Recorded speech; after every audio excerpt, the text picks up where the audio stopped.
Hello, the internet. Welcome to our flagship episode of 80-bit Podsmash, featuring Penguin and Termite, where gaming goes to grab a beer. Say it again.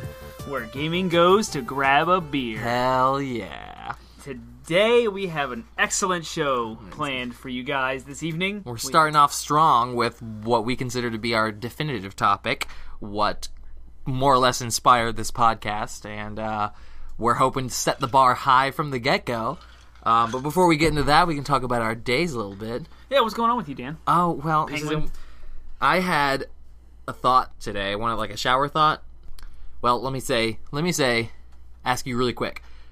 When you wipe after you poop, do you stand up or sit down? Oh, I stay seated the whole time. You stay seated the whole time? Yeah. Okay, I just lift one leg. I'm a stander, and I didn't know that, there was I thought everybody stood up. That's gross. Well, but apparently there's, this big, you're either a stander or a sitter. And it's fine. It's supposed to be something that's private, and nobody should care about it. And you ask, why am I bringing it up on our podcast that's public? Well, because I think a grave injustice is, those toilets that will flush based on the movement? They're racist against people who stand because they announce to the whole rest of the bathroom, You're a stander. You're a stander. That's embarrassing. It's really embarrassing because, they'll know because you'll hear it flush 3 times. And I've been that person. I stand up to wipe and it flushes. And I'm like, well, crap, I've got to flush it again because I'm dumping a bunch of toilet paper down there. So and it flushes again. You have to walk me through this because my wife is a stander as well. Throwing her under the bus. Good for her. My wife is a sitter. So all right. I have when you're sitting, you're spread a little bit more, so you can reach in and you can clean yourself better, more efficiently. Because when you're standing, you're all kind of closed up and your legs are together. How do I know you're wiping properly?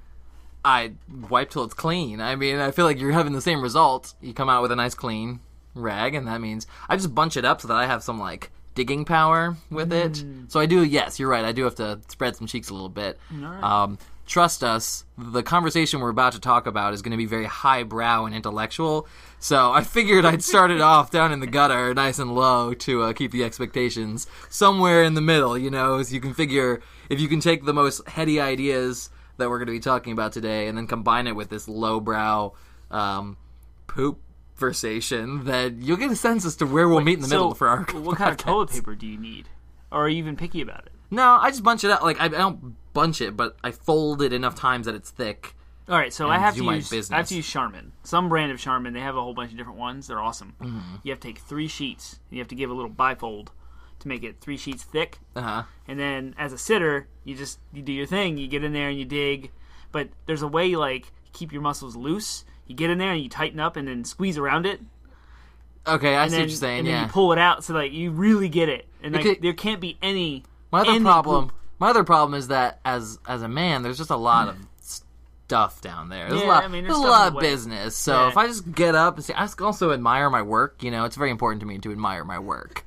My craftsmanship. You actually look at it when you... Oh, absolutely. I never look at it. I flush first. I give a mercy flush. No. So before I even start wiping, it's already gone. I don't want to see it. I have to know. Smell it. I have to know. I have to know what came out of me. Just saying. There's sometimes I feel like I need to look at it. It's so magnificent. Yeah. It's so awesome. Yeah. After I'm done, I got to look at it to see what it actually looks like. But yep.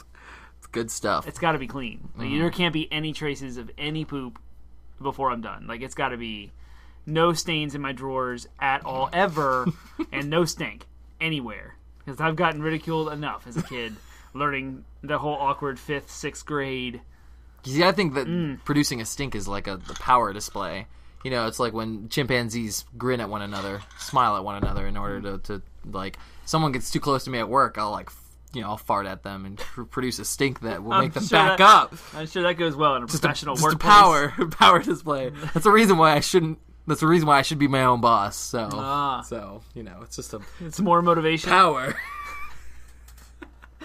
All right, so we're going to move into a segment that we are going to be doing in every episode, other than our episode 0, and it's called DLC, or downloadable content, because It's because both of our names are Dan. Yeah, he was finished what I was about to say. That's perfect. Well, there's Penguin and Termite to distinguish us, but we're both named Dan. We both have the name Daniel, so... Downloadable content. Downloadable content is our little thing. It's going to basically be a single bit of 80 bits. It's a fun little game that we're doing, and hopefully each week it'll be relatively different from one another.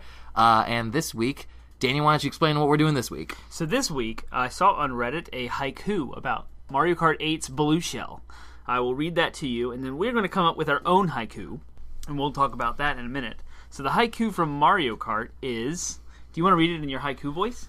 Oh, sure, yes. I will be censoring it in case there are any young ears, impressionable minds that are listening. They don't mind us talking about poop. Alright. A haiku about Mario Kart.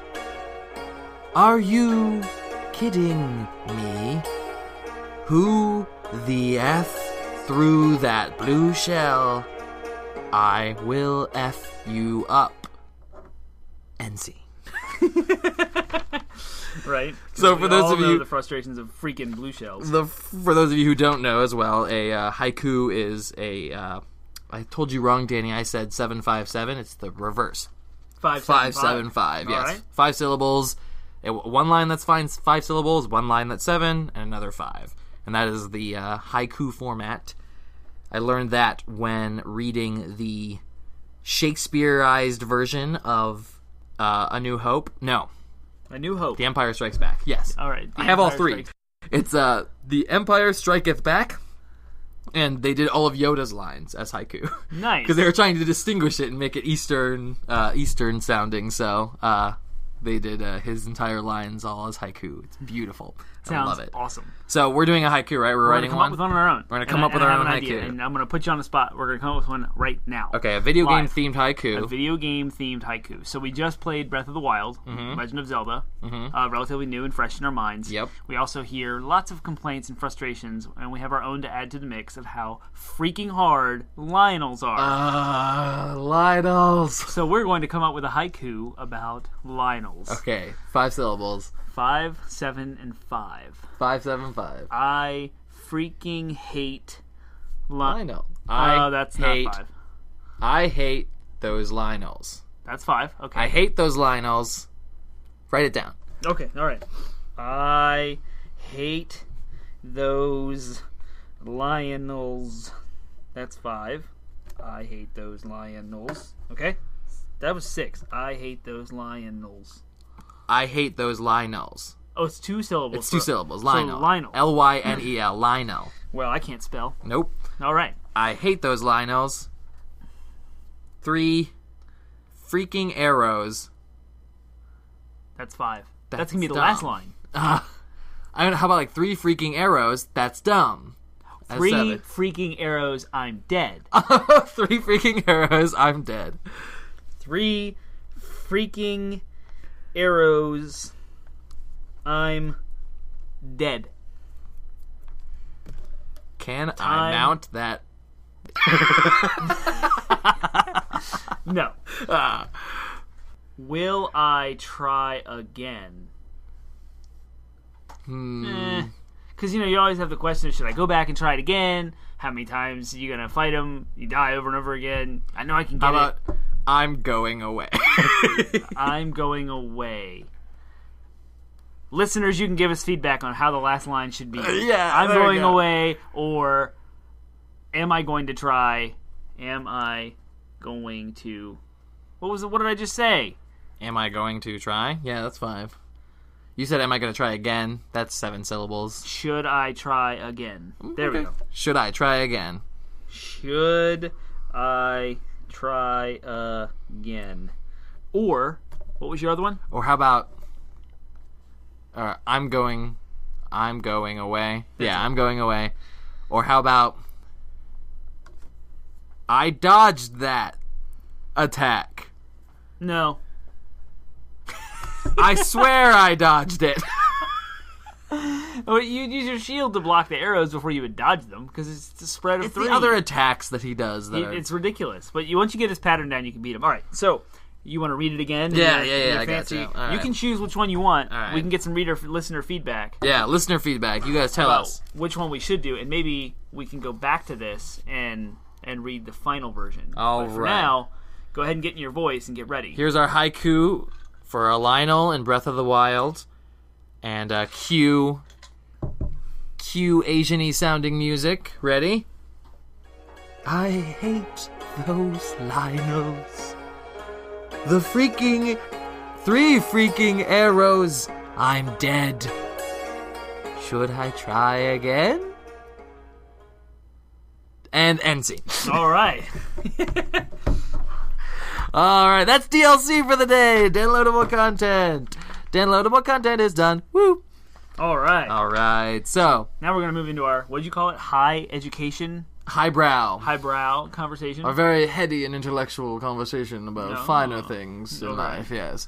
Our topic today, guys, is apparently a controversial topic. Very. All over the internet. Surprisingly controversial topic. You guys have probably looked into it, or maybe never have looked into it. But one commentator I read said, "I'm tired to death of this conversation." Oh, wow. But we are going to talk about it anyways because we're not tired of it. Nope. I got pumped. We are pumped talking jacked about this. up. And what we're talking about today is the age-old question: can video games be considered a form of art? Ooh. So our purpose in talking about this is to refute Roger Ebert's claim that games cannot and will never be art. Yeah, so in some background, I think it was 2005, Roger Ebert said, who is a famous film critic, for those of you who aren't familiar. And he is now passed. He is now, yes, I should say posthumous film Unfortunately, critic. he will never listen to this podcast. I would like to think that at some point, I'd like to think that if he were to listen to this podcast, by the end of it, he'd say, "Wow, I've changed my mind. You, Penguin and Termite, have enlightened me, and I see the light now." Probably not.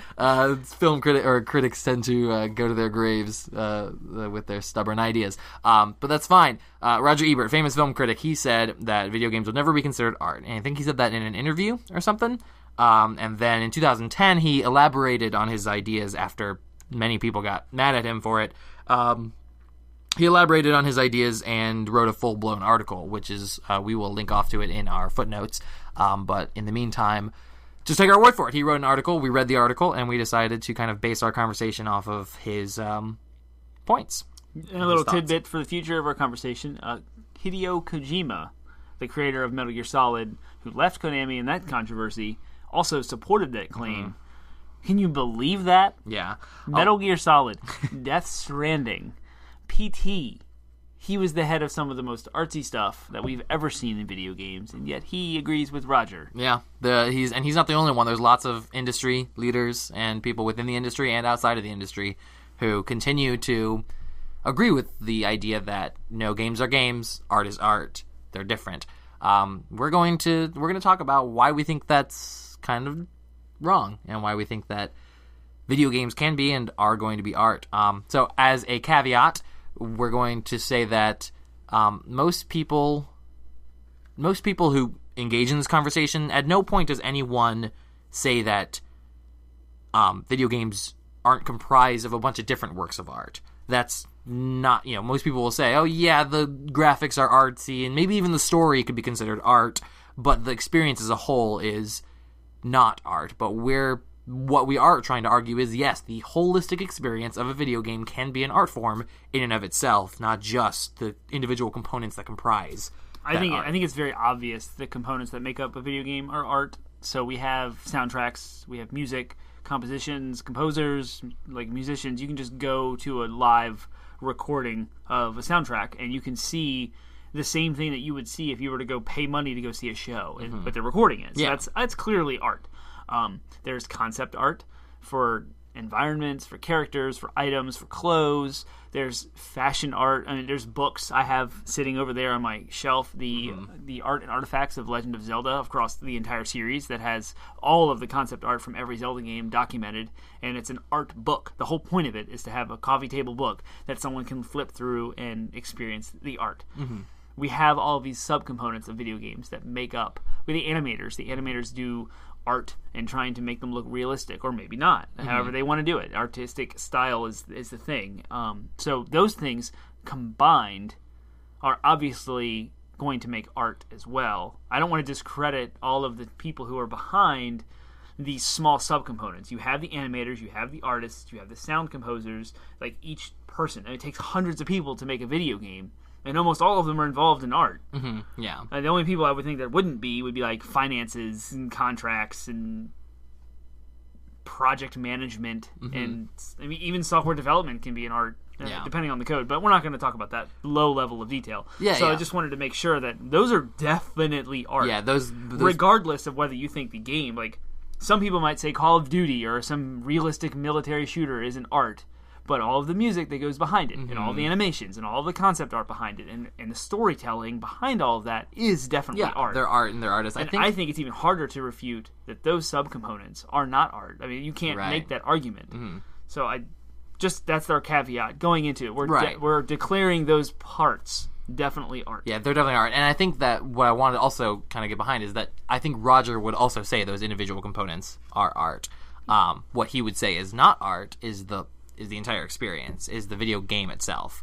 That he would say that you may be able to appreciate the visual quality of the graphics, but you wouldn't be able to say that playing the game would have the same impact as watching a movie or seeing a painting or reading Shakespeare. Like, that's where he would rub up against it, and that's what we are saying, yes, that can have the same impact as that. But yeah, so, if we're going to talk about why we think video games are art, we should also bring up kind of the points that the critics would say, in opposition to it.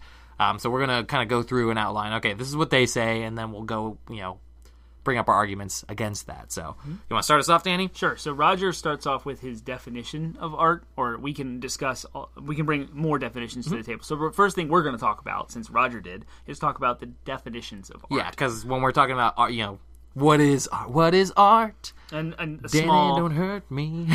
A small caveat to that is you can play with definitions all day and change them to make them fit your argument. So we're just going to go through a couple of them, and I don't think that's the game we're going to play here, is manipulating the definition to fit our argument, but we do want to discuss them. We're going to go through a couple of just simple definitions of what people consider art, and then we'll talk about those definitions, and we'll try to frame the conversation within those definitions. Right. So Wikipedia says, art is process or product of deliberately arranging elements in a way that appeals to the senses or emotions. That's a very generic definition. You can arrange anything, right? Arrange a process or product of deliberately arranging elements. So I'm going to take these cans of beer and make a triangle out of them, and that's art. Take a picture of it. Like that could fit Wikipedia's definition. I'd say it's very broad and very vague. Very political definition as well. Sure. Because they don't want to exclude anything. They're basically like, if you take a bunch of stuff and put it together, that is art. Ebert relies on Plato's definition of art, a rather expanded definition of art. And Plato said that art imitates nature. And I think Roger would say that, I think in his article he's quoted as saying, art improves upon nature. And in that way, video games are kind of, I think he would argue that they're contrary to nature and therefore would not qualify as art. And that's a much more restrictive definition. For sure. But it's the opposite end of the spectrum. I can understand that. So if you're representing nature, feelings and emotions of people and in their lives, the struggles they go through, the drama that outplays in their lives is very real. And it is natural. Yeah. It happens. No one's planning their lives in advance, and we plan to do things, but the way that they unfold in our relationships are always variable and always change, and can end up being a drama. And we wouldn't have movies if it wasn't for that. Right. Because storytelling at its core is someone's experience in life, which is very natural. So I can see where if you draw, maybe he's talking about a sculpture or a painting where you're sitting at a park and you're drawing the same thing you're seeing, which is also very awesome in and of itself. That's definitely a very appealing art for me, is to see like landscapes, cityscapes, etc. So I can see where that definition fits. where I rub up against that definition, I have a huge problem with that definition. Where I tend to disagree with it is, you have to look at all these different movements of art. Specifically, I was a theater major, so I studied a lot of different theater movements.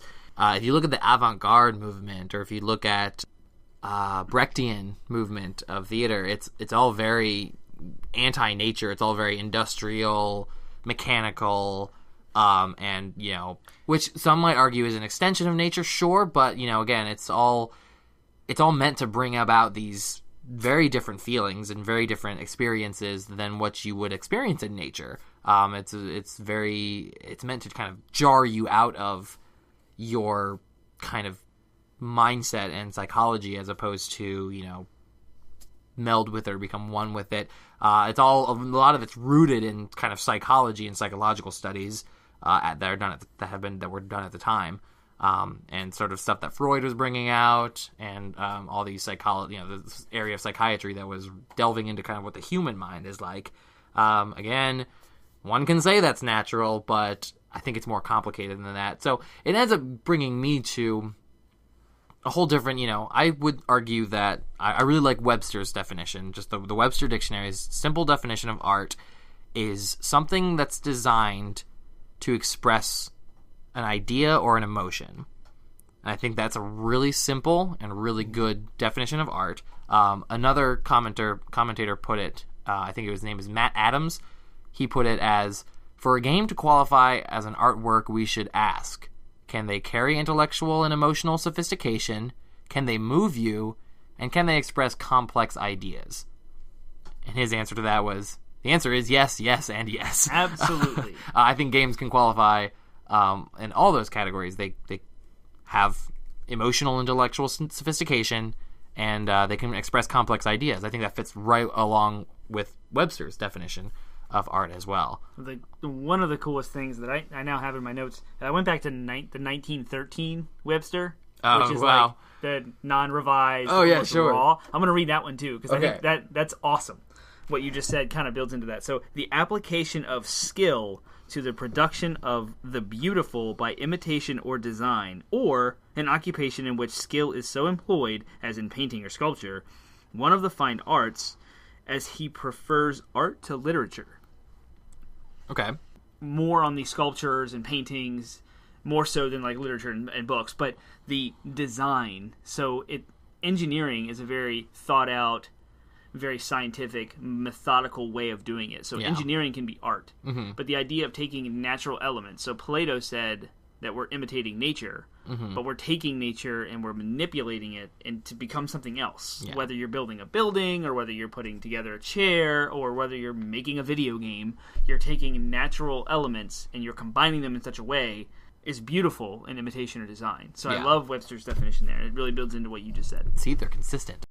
So the crux that kind of started this thing back in 2005 is he described video games as a non-artistic medium, and he said, to my knowledge, no one in or out of the field has ever been able to cite a game worthy of comparison with the great dramatists, poets, filmmakers, novelists, composers. That a game can aspire to artistic importance as a visual experience, I accept. But for most gamers, video games represent a loss of those precious hours we have available to make ourselves more cultured, civilized, and empathetic. Wow. We're wasting our time. Yeah, he's basically like, you're wasting your time. It's never going to be as good as the greats. So what he's telling us is that we should be in some coffee shop somewhere consuming the classics. I should be reading the Odyssey instead of playing Call of Duty. Yeah. Which, going back to that quote, what he's saying is video games aren't, high art or fine art. He did, I believe, amend his statements at one point to say that, okay, sure, video games can be considered low art for the low masses. They can't be considered high art. And I want to say, I refute that. I think that's some classist garbage right there. I mean, who says that? There's been so much of world history has been one class oppressing another, and pushing down their ideas and their thoughts and their experiences. And we live in 2017. This is a postmodern world now. More voices are being heard.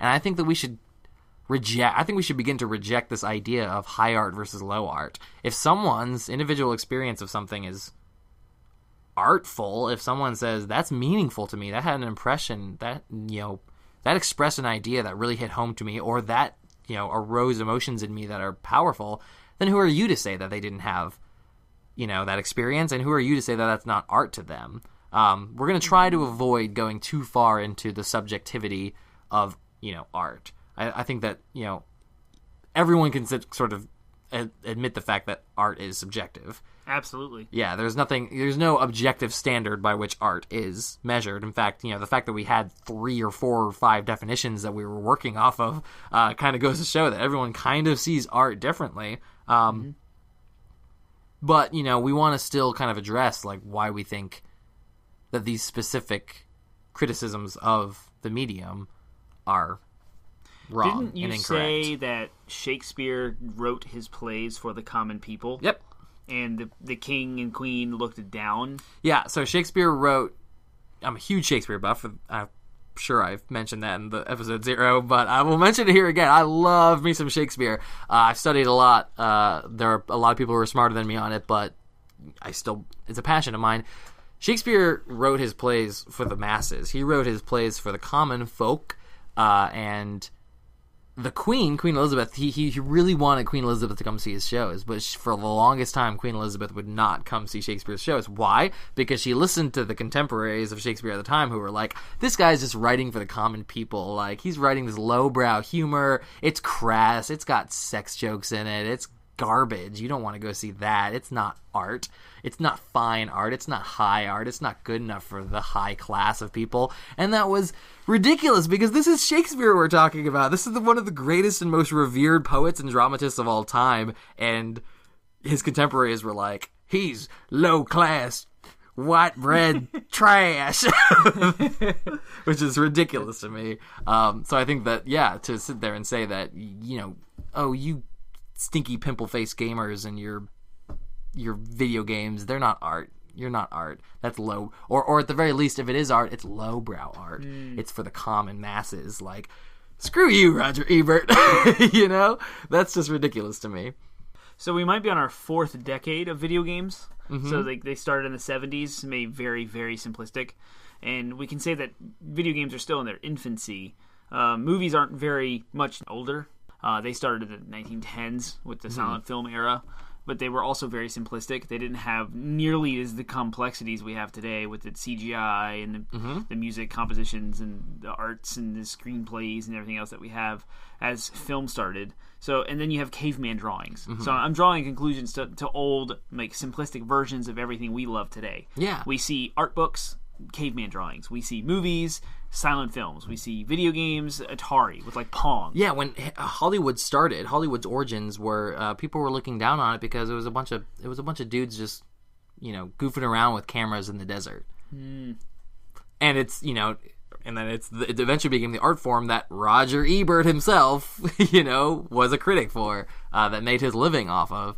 But yeah, they were just dudes goofing around with cameras. They weren't real artists. Right. Every generation looks down upon the previous generation's art, looks down on their expression. It's just a common thing, and it's always, always, always the critics of the older generation say that the newer generation's form of expression is not art. It's a tiring thing.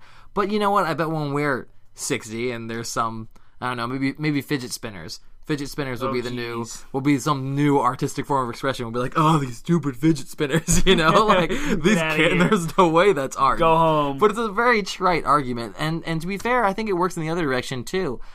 I'm sure some people have a legitimate artistic experience when they see paintings, but I've never really felt that. I've never really had that. I've never really looked at a painting and gone, oh, wow, that really hits me in a deep place.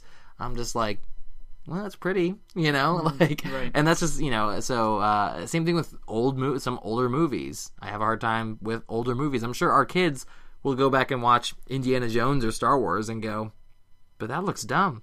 Yeah. And we're going to be like, what? It's great. There's a lot of classics, even today, that I would go back and watch, and there's a few that I actually appreciate. So Indiana Jones I saw way late. I may have seen Indiana Jones for the first time within the last 2 years, like since I've gotten married. And those movies came out when? 80s? Yeah, 80s are around the same time so Star the Wars. Special effects are nowhere near as good. Sound quality's not as good. Sound effects aren't as good. But I watched those movies and I was blown away. This is one of the best movies. Oh, Shawshank Redemption. That's what it was. That movie came out in I should probably mid-2000s. Yeah, I don't know when it was, but it was definitely it's considered a classic. Yeah, and I was moved by that movie because to me that's timeless. Yeah. That movie was amazing, and it didn't need all the extra technology and the whiz bang gadgets and the cool effects to make it work. Yeah, but then compare it to Citizen Kane, which is yes. Well, okay, so I'll tell you, Citizen Kane is widely considered by critics to be the greatest movie of all time.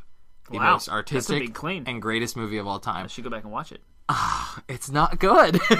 Okay, at least for me. Maybe I shouldn't go for back my and watch sensibilities, I don't find Citizen Kane compelling at all. I don't know. I watched it and I was like, this to me is boring. This to me does not nearly have the impact as something like Ocarina of Time or even the original Mario Brothers gave me more of a experience, emotional and artistic experience to me. And that's saying a lot because the original Mario Brothers came out in the 80s and it was 8-bit. For sure. All you did was rescue a princess and jump on toadstools, but that's a good segue. What is the most recent AAA video game that you've played that you feel is like a cinematic experience? A cinematic experience? Yeah. The most recent one that I've played that is a cinematic experience would be Nier Automata. You're still playing it, or have you finished it? I'm still playing it, but it's very cinematic. Even it shows through in the gameplay. With most games, the camera angle is one way or another. It's either fixed in a specific way, like God of War, or it's fluid, like any Zelda game or any. Just name a game. Most games these days have the sort of fluid camera style. Nier Automata takes that and goes, oh, we'll change the camera style based on any given thing we want at a time. So you'll literally be walking through a village and then suddenly it'll become a fixed camera angle like a side scroller. And it plays out. It can be annoying gameplay wise, but like from a storytelling perspective, from a we want you to look at this right now perspective, it's very cinematic, very cool. So one of the games that I played most recently that to me is a cinematic experience is almost like watching a movie is Uncharted 4. Okay, yeah. I've also played the original, all three Uncharteds. I've walked through, I've known the characters, I know the stories. That video game speaks louder to me than any movie that can hit the blockbusters now because they've come so far in reaching the player and hitting all of those notes of falling in love with the characters, the plot twists, the sounds, the action, the scenes you're playing, interacting, and that. So what I'm trying to highlight here is the evolution of an art medium. So we just talked about Super Mario that came out in the 80s. That was just a very simplistic side scroller that talked about a princess being stolen. Now we have these full-blown, fully animated, live-acted, voice-acted movies with CGI effects added to them that the player is interacting with. So the art evolves over time. Yep. Caveman drawings became the Sistine Chapel. Yep. And we're still revering art of the old, but there's also new artists coming out. There's new ways to engineer sculptures. There's sculpture gardens you can go see. It's like those things are evolving in time as well. So Roger's claim that no video game will ever be art is the obvious asinine argument. Yep, it's just the older generation saying that the newer generation is not good enough of an artist, and that's been happening since Grug and Ugg were drawing cave paintings with animal blood on the walls of their caves. That's just it's been oh, Glug, you're. And the funny part is, somebody in our generation will probably go back and start doing caveman drawings again, and everyone will revere that. It's art. Oh, it's so avant-garde. Yeah, basically. The whole indie movement in video games where everyone's making 8-bit games, they're actually very awesome. Sure, yeah, absolutely, and they're very fun. Yep. Where the lines start to kind of break down is, okay, well, what do you define, if art is one thing, what isn't art? Because we do want to get away from that subjective argument of art is subjective and anything can be art based on the observer. And, that's kind of a weak argument. I think there are things that we can say, yeah, that's not art. There's also things that we can say, you can also draw a distinction between, well, something can be categorized as art, but it could also be bad art. So what's art? And then what's good art and what's bad art? And then if those good and bad art, what's not art? Does that make sense? Yep. Hideo Kojima's argument, which he was with an agreement with Roger. He mentioned how art, in the sense of a painting, a sculpture, or something you would experience at a museum, its aim is to reach one person, whereas a video game's design is to reach as many people as it possibly can, and that's because of the financial business, capitalistic nature of what a video game is versus art. An artist is just going to paint on passion and hope one person, or draw or write or produce on passion and hope that it reaches one person. Whereas I would think a bad art would fail to reach that goal. So something that's bad is just inherently not good to the majority of people. Sure, I would agree, yeah. But if it did reach one person, I guess it succeeded in its goals, and you might not say it's bad. Mm-hmm. But I do think in promotion of what video games are, they need to reach a mass of people, which means they need to start hitting a lot of people. Mm-hmm. You got to start reaching a lot of common threads amongst the society, and that's within the context of culture and the events and things that are happening in their time. Yeah, I think that, I've heard that argument before about essentially saying, okay, well, it's the intention. What is your intention when you're trying to create something? Is your intention to make it art, or is your intention to make it something else?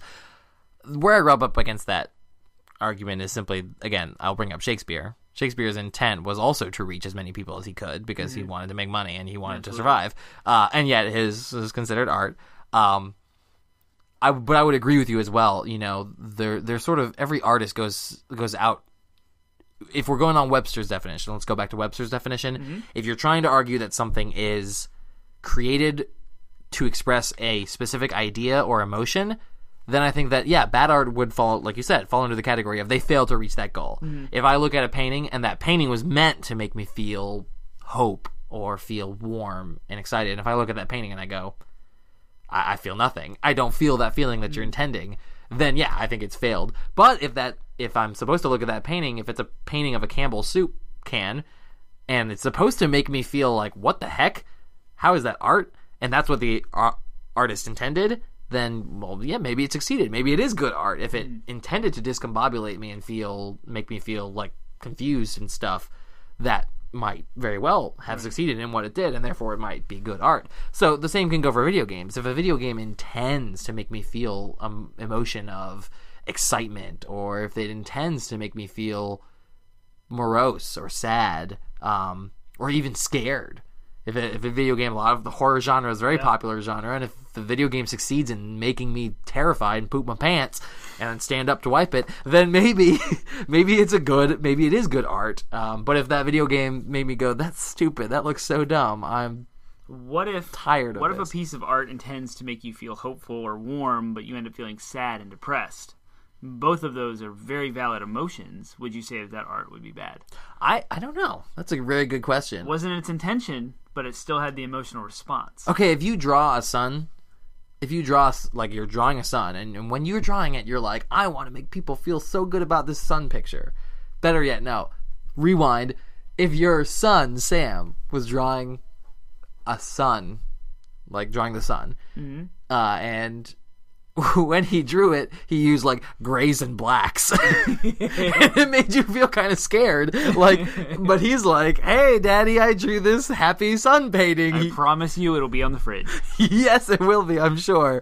But it would also kind of scare you a little bit. And you might not say, we're going to put a lot of money into sending you to art school, Probably not. I imagine, wasn't Hitler, he was rejected from art school. I have no idea. And pretty much it's those people who rejected Hitler that caused World War II, basically. So those crappy art critics who didn't accept Hitler into their school, instead we would have had Adolf Hitler's, really just terrible art in the Smithsonian or whatever, and that would be his legacy. All right, so it's funny you bring up museums. So there's a couple of fine art museums. There's one in Richmond, there's a couple in D.C., the Hirshhorn, the Virginia Museum of Fine Arts.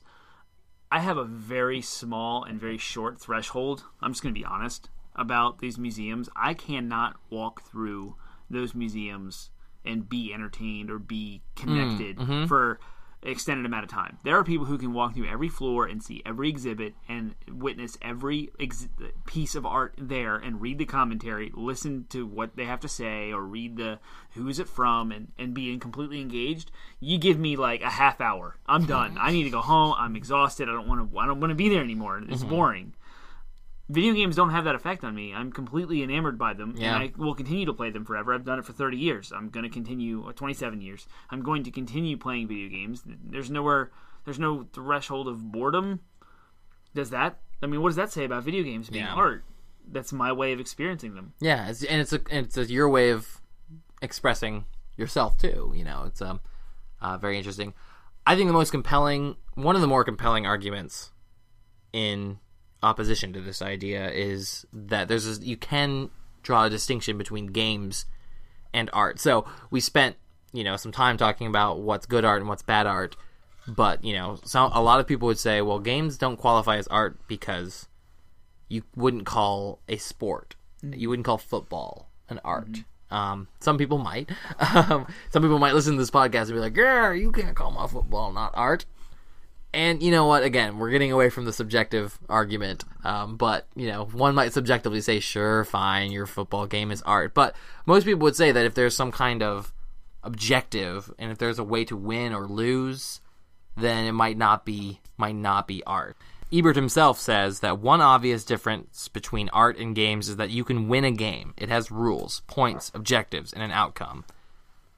Santiago, which is the person that he was arguing against at the time, might cite an immersive game without points or rules, but I would say then it ceases to be a game and becomes a representation of a story, a novel, a play, a dance, a film. Those are things you cannot win, you can only experience them. The argument is that you can't win art. Right. So if it has a point, a purpose, you have points, you have a competition, you have something to beat and a way to conquer, therefore it is not art, because art does not, by its definition, require you to win or anything. So that's Roger's claim. Yeah, there are some things that I agree with that. In defense of that specific idea, a game designer at the 2010 Art History of Games Conference, Michael Samin, and his partner, Aurea Harvey, founders of the indie studio Tale of Tales, they agree with that, and they say that art, the games aren't art, they're games. They're by and large a waste of time, if you will. They argue that humans possess a biological need that is only satisfied by play, and play has manifested itself in the form of games. Therefore, they represent nothing more than a physiological necessity, and that's a pretty compelling argument, I think. Yeah, absolutely. Because, I would say that they're right. There is a biological need to kind of play and express oneself that way, and it's more of just there's something competitive about it. There's something natural about it, but I don't think that disqualifies it as art, because a lot of art is founded on biological needs. For example, it's almost like the fundamentals. Yeah, I could cite other forms of art, such as, I would say, the one that comes to mind immediately is like culinary arts, food.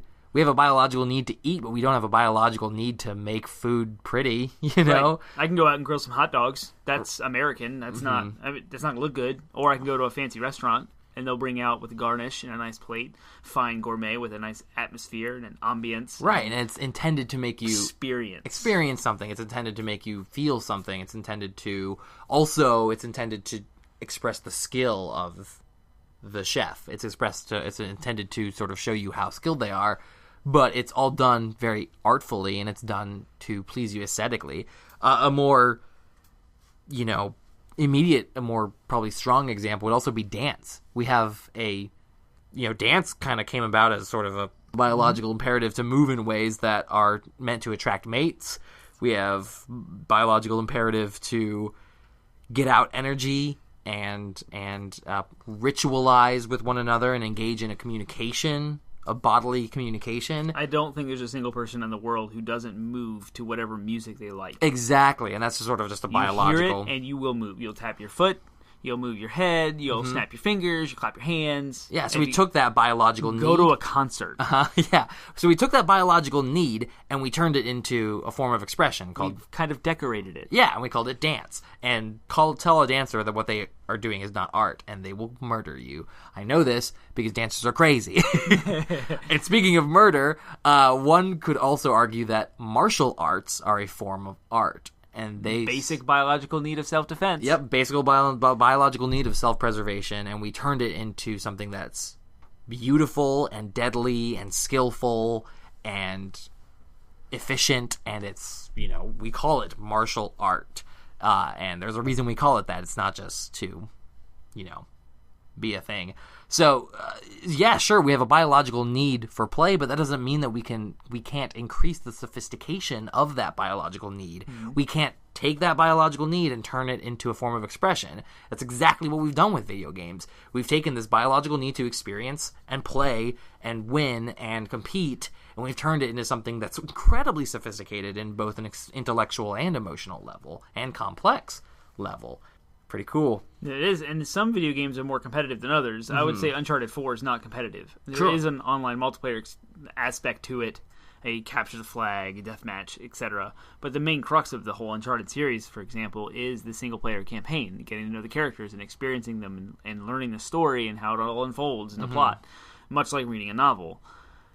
Then you have Rocket League, or you have League of Legends, the esports, the whole movement of esports where that is highly competitive. Those aren't any less art. Just because they don't have a story doesn't mean they're not cool to look at or fun to watch, or they're not doing it in an artful way. I would even argue that they're more artful than a football game or a chess game. I mean, chess can be very artful too. Yeah, the way that you executed a series of strategies is judged entirely separately on whether or not you win or lost in chess. And therefore, so you could literally win the chess game and still lose in how artful you executed your strategy. There's a whole separate judging category in chess for that, in competitive chess.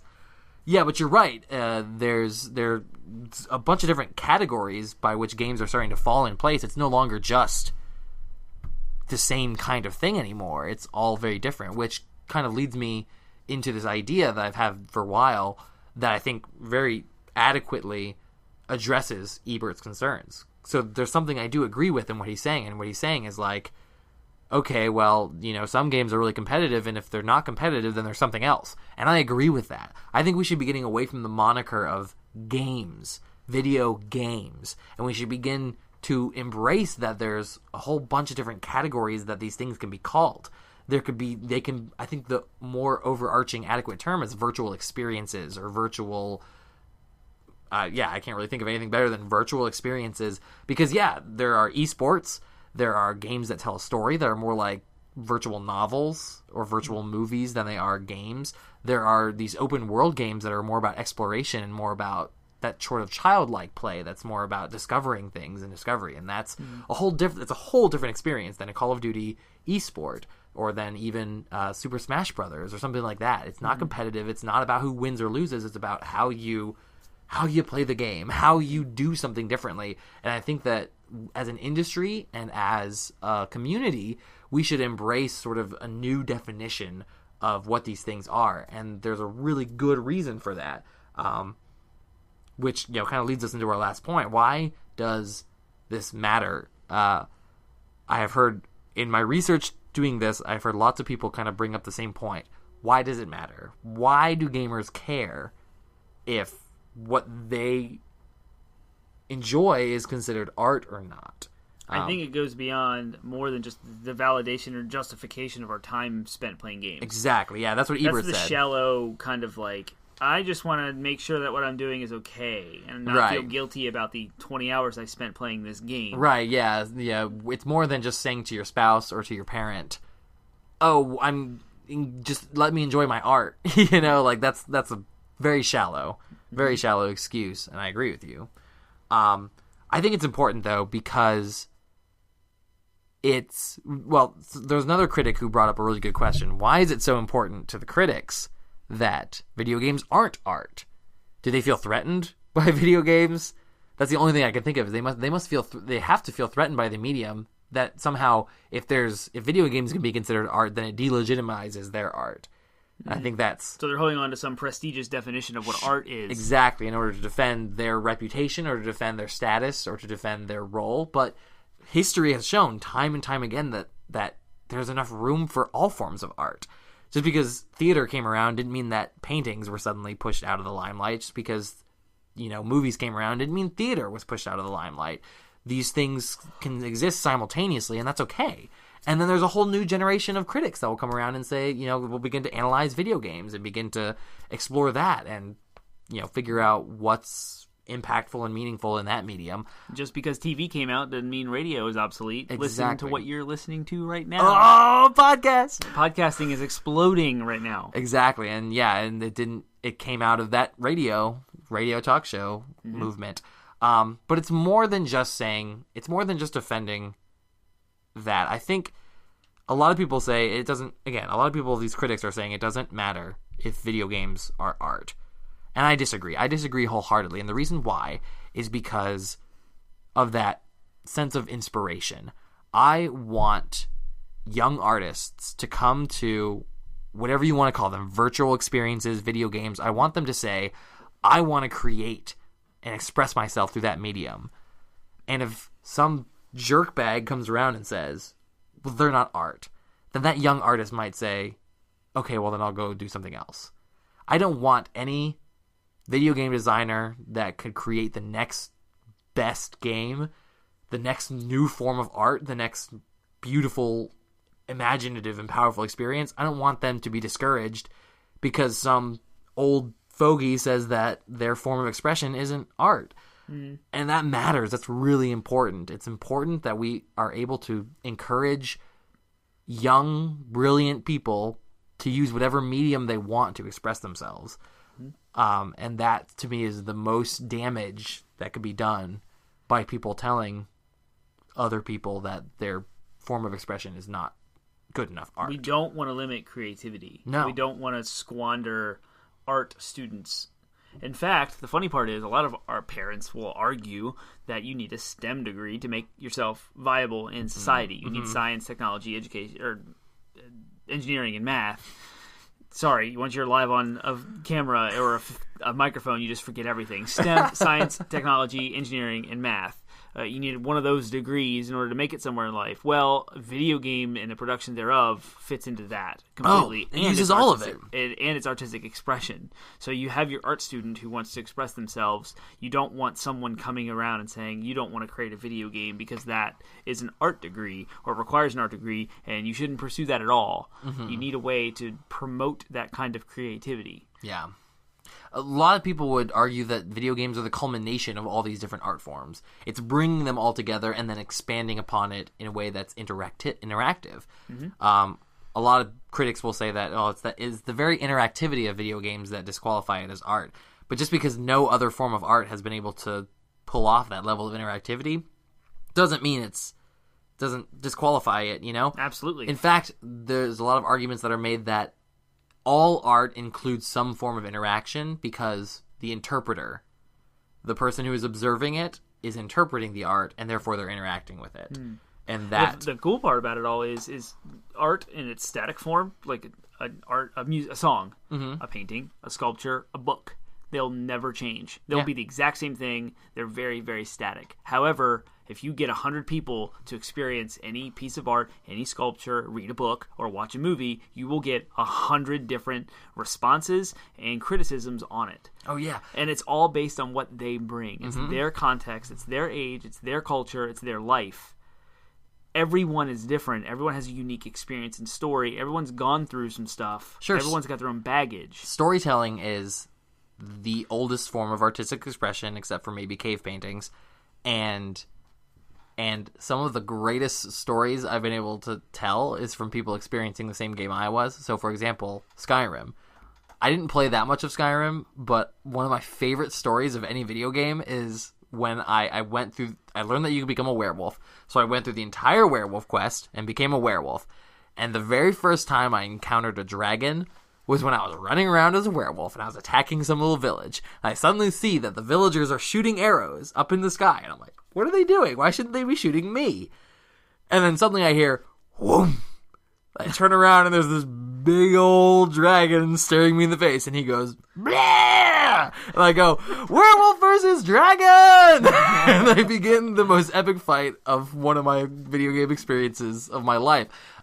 Werewolf versus dragon, you don't get that experience. Not everyone's guaranteed to. And Skyrim no one's has going to, 8 million different permutations you can go through. Exactly. So that was a whole different story that I got to tell people who were also experiencing their own, and they got to tell me their stories. Oh, I went into some cave and there's a bunch of skeletons, and I cheesed my way through it by using a torch and a stick of dynamite. Whatever. I don't know how many levels of Skyrim there are. Right. But that's the difference between video games and other forms of art. So that's kind of what defines video games, or even carves out the uniqueness thereof, is it is dynamic. It does change. The developers can release a patch and change stuff on a whim. Square Enix has just now issued a patch to change Chapter 13 of Final Fantasy 15. It completely changes the way the game felt. Right. Now, I'm on the fence about whether I agree with it. I do agree that Chapter 13 needed some addressing, and it was pretty bad, and it abruptly shifted the tone and feel of the game. Right. However, I'm also against the idea that the developers can just come in and fundamentally change a chapter that does change the tone or does change the effect of the story. I'm on the fence about that. I still don't know where I land. Right. I haven't experienced the new Chapter 13. I experienced the original one. And reading about the change log, I kind of want to go back and change and experience that again just to see and have an opinion about it. However, my point is, a painter doesn't come in and just change their painting. Right, yeah. A sculpture, you can't just deconstruct it and redo it on a whim. In the same, like, that could be an argument, that is Roger's argument against why video games are not art, is that you can experience them in a myriad of different ways, whereas an art piece is static, and you bring your own to it. Whereas video games is kind of a two-way street. They change it, you experience it differently. They change it, you experience it differently. Right, but, art is ephemeral, which means that it's, the feeling, the experience is fleeting anyways. It goes away. And there are lots of forms of art that rely on that ephemeral feeling. For example, improv. Every single improv, whether it's dance improv or improv comedy, every single night is an entirely different experience, and you're never going to get it the same again. And would you say it's not art? Some people might, but a lot of people would say it's a very artistic, thing. I can tell you that even that. Maybe we should judge whether or not it's art based on whether you spend money to go see it. Would you go see Whose Line It Is It Anyway live? Because that'd be awesome. So, what is it? Beauty and the Beast would be considered one of the greatest works of art of this past year, right? Because lots of people spent money on it, right? I don't know. What we did want to get into, though, is one of, again, back to Roger Ebert's quote, is he says, I dare you to name one video game that is on par with the greats. And a lot of people have tried to answer that with what their thoughts were, and to mixed results. There are some games I agree with would be on that list. There are others that I don't quite agree with. But we both thought about that and mulled over that when we decided to talk about this topic, and we both came up with the two video games. Well, we have three, but we're going to talk about each one that we brought to the table first, and then one that we both agreed on wholeheartedly. These are games that we think are on par with the great dramatists, poets, and painters of the past decades. These are the ones that we say as 27-year-old millennials, 30-year-old millennials. This is what we think. We think these video games will stand the test of time. I'll let you go first, Danny, and say what your example is. All right. Most recently, Alex and I experienced the game called Everybody's Gone to the Rapture. It's a PS4 game. I think it came out some multiple platforms. So it's a story set in London, in some villages out there. Something happened, and everyone's gone. So as the player, you are walking around this empty town, and it is exactly the way it was when everyone was gone, turned out missing, and there was this event that occurred. So you're after it, chronologically past the event. You're after it. You're experiencing it now, looking back at what happened, and you're learning as a character. You're following this ball of light that flows around, and when you reach a house or a landmark where something specific happened, the light ball turns into the characters, and you hear a dialogue that happened leading up to the event. And there are multiple different areas in which, as they get closer and closer to this event, there's an observatory at the very end that kind of everything directs to, and the scientist that's working in the observatory is deeply involved. Their families, their grandma, their marriage is at stake. They have loves that are outside of their marriage, like a past relationship that's brought back into these very real, very raw experiences that everyone goes through: love, loss, excitement, being scared and terrified of this event that resulted in everyone being gone. That game has inadvertently stuck with me way beyond the experiencing it as I was playing it. I finished it, I went back and played through it multiple times, I platinumed the game. That means that you've done everything the game has to offer and more. You've explored every nook and cranny of the game. The environment's amazing, the music is incredible, you are emotionally drawn into this world, and you start connecting with these characters. But the crazy part is, as I was playing it was one thing, but then the thoughts afterwards. I'm mowing the grass. There's like little fleeting things that just like bring back this game and the experience there of it. It was a very emotional experience from all aspects. I was excited. I was thrilled. I was sad. Love stories, you get into it and you're like, oh man, you should have done this, you should have done that. You are completely enamored with this game, and that argument might not be super sophisticated or super high art, but that's way more than I ever experienced from any painting or sculpture or song or book that I've ever read. Yeah. Do you think that the artists were trying to convey something? Oh, absolutely. And do you think they succeeded at it? Yes. What that was and what their intentions were, I may not be clear on, because everyone's experience is different. But I love Everybody's Going to Rapture, and I highly recommend it. Yeah, and it meant something to you. And absolutely. For that reason, you would qualify it as art. There you go. There's one plug for Everyone Goes to Rapture. My example that I think of a game that I would consider to be art, and that I would consider that I truly, honestly believe it will stand the test of time.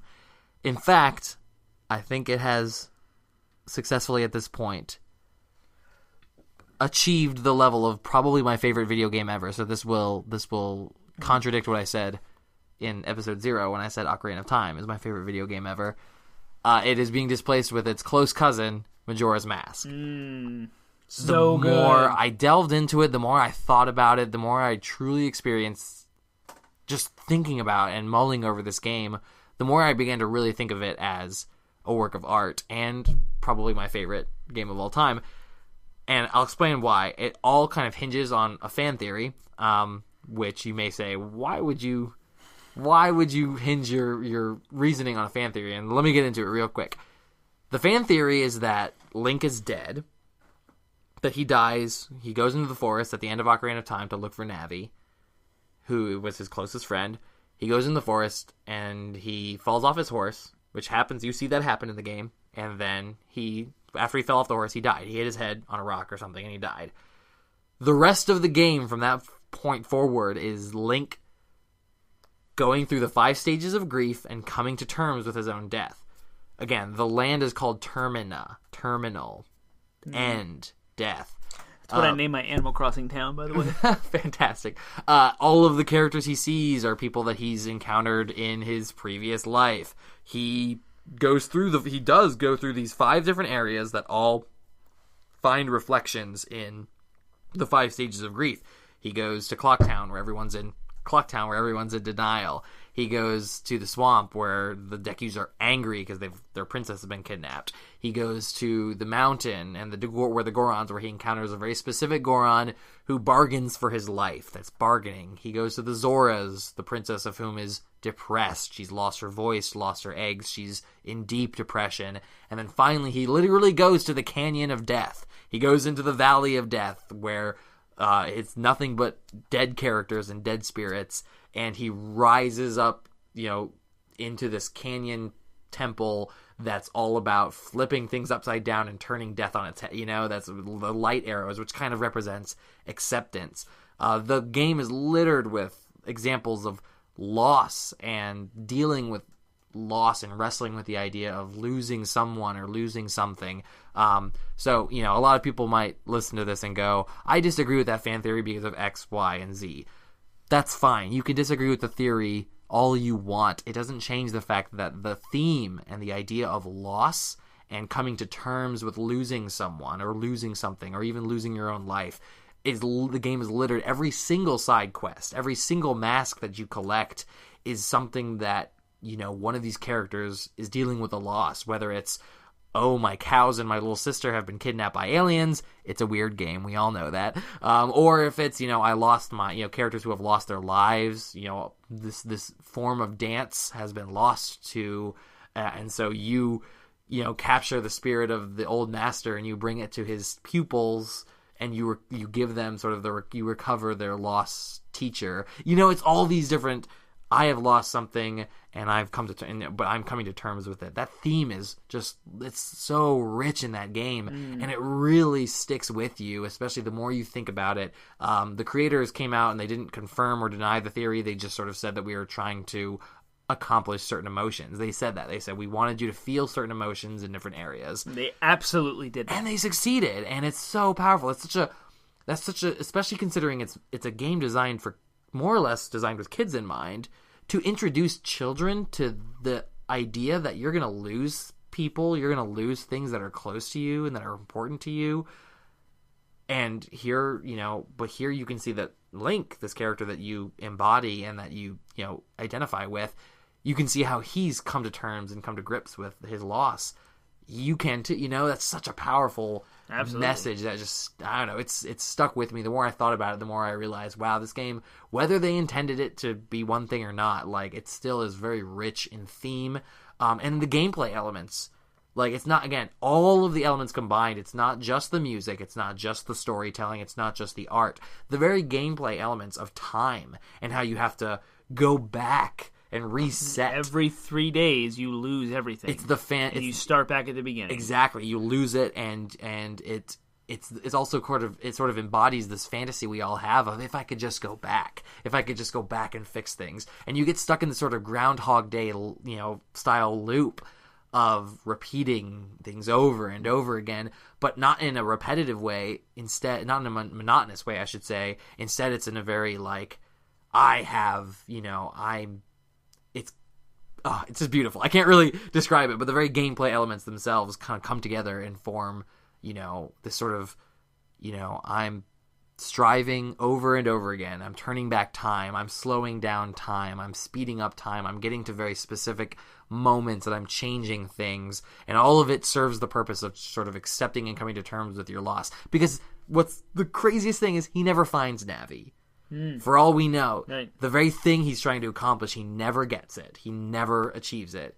Yeah. He beats the bad guy. He fights the embodiment of, unacceptance. He fights Majora, which is this demon that's all about taking advantage of grief, and coming in and twisting emotions into evil intentions. He defeats that, and still he's not rewarded at the end by finding his friend. Instead, all things lead to the fact that he probably dies in the woods and becomes a Staffel, only to later teach his future self how to fight, That's a reference to Twilight Princess, exactly, yeah. So that's all intentions lead to that, but it's still, it's just a powerful, very powerful experience thematically, and from a storytelling perspective, nothing else could come close. Absolutely. You couldn't turn Majora's Mask into a movie. You couldn't turn it into a novel. You have to experience it as the game, yeah. Mm-hmm. So those are two that we both brought to the table. The one that we both agreed on, ironically enough, was Hideo Kojima's PT masterpiece, the playable trailer of Silent Hill, PT. Where to begin? All right, so he worked with Guillermo del Toro.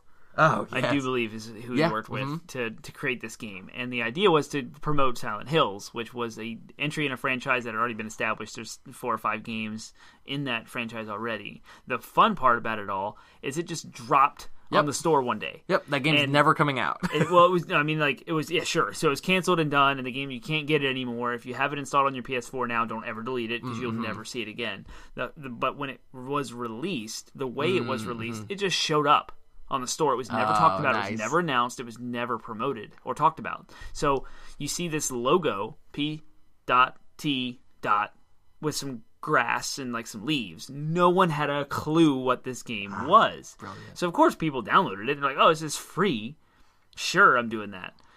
So they download it, install it. Turns out to be the most terrifying horror movie, psychological experience you could ever have. Yeah, and all it is you go through this hallway that's a loop. You just go over and over again through this hallway, but every single time you open that door, it's changed, it's morphed, it's different. There's some horrible new experience waiting for you on the other side. And it is reactive to based on how you interact with the elements in the hallway. Yeah, and it was meant to promote pretty much a different game. You know, it was meant, but through it you get this bits and snippets of the story that you have to uncover over time about a dude who murdered his family, and it's horrifying, but also it's so powerful. And it's just ironic that Hideo Kojima, who would side with Ebert, who came out publicly and said, I don't think video games are art. He designed what ultimately resulted in one of the most artistic virtual experiences I've ever had. Right. It's not, you don't win it. Nope. I guess you kind of win it at the end when you unlock the trailer that shows...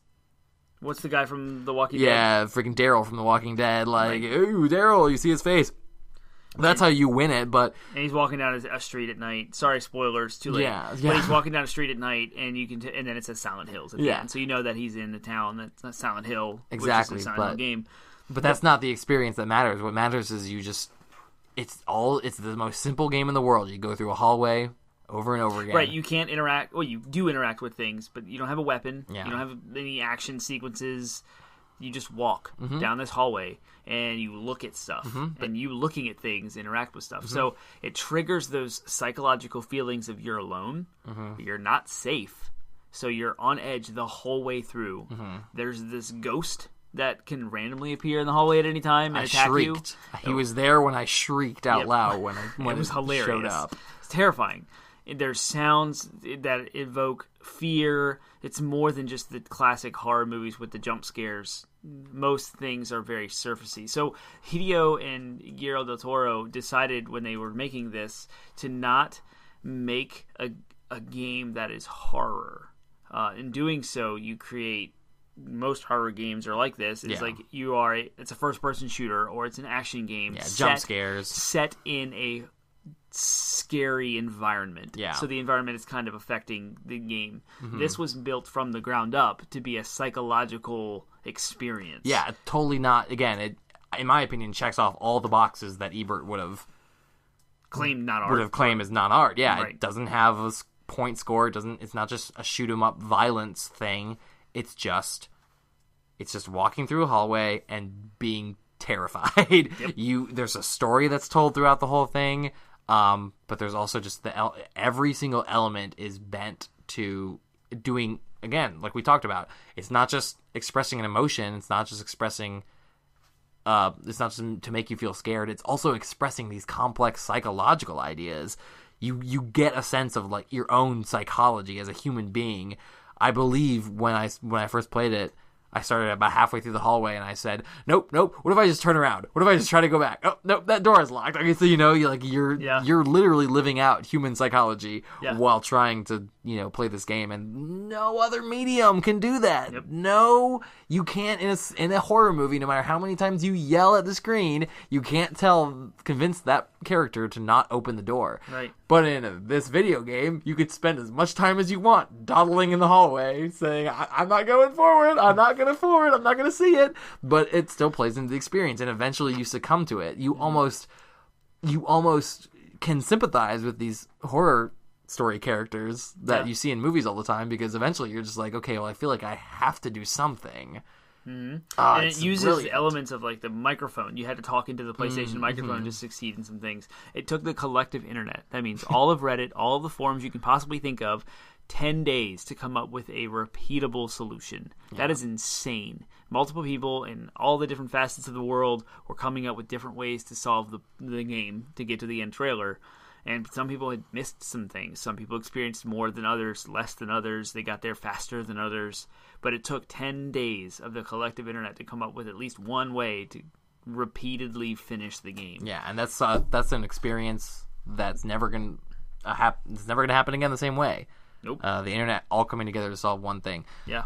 So, again, we hope that you like this conversation. We hope that you might consider If you haven't played Everyone Goes to the Rapture, if you haven't played Majora's Mask, if you haven't played PT, we hope that you check it out at some point. Yep. We hope that you will consider, maybe agreeing with us. We'd love to hear what games you guys think are art. We'd love for you to comment on this and say, hey, I played this game, and you should play it too, and I think it's art. I'd love, again. Feedback would be fantastic. There's a huge list you can check out. There's a great Wikipedia article on just video game, the whole topic. Video games as art. You should read that. There's a whole list of games on there that other people have said are art. We've just scratched the surface. Yeah, exactly. Hour-long podcast about video games being art. Yeah, and we would love to hear what your thoughts are in general. Any idea is welcome. If you really don't think that video games are art, then please, by all means, engage in a conversation with us. We'd love to continue talking about this. But all in all, I hope you enjoyed our first episode. That's all we... This is episode 1. That's all we wanted to talk about today. We look forward to talking to you guys next week. We will continue episode 2. We'll have a different topic to bring to you. Mm-hmm. And we will have the same kind of structure. Yeah, we'll do some DLC. We'll have some banter. Hopefully we won't talk about poop again. Or hopefully we will talk about poop again. You never know. You never know. But ultimately, have a good rest of your day and stuff, guys. And I will see you next week. Woo! 80-bit Podsmash! This has been a production of 80-bit Podsmash. By the Penguin and the Termite.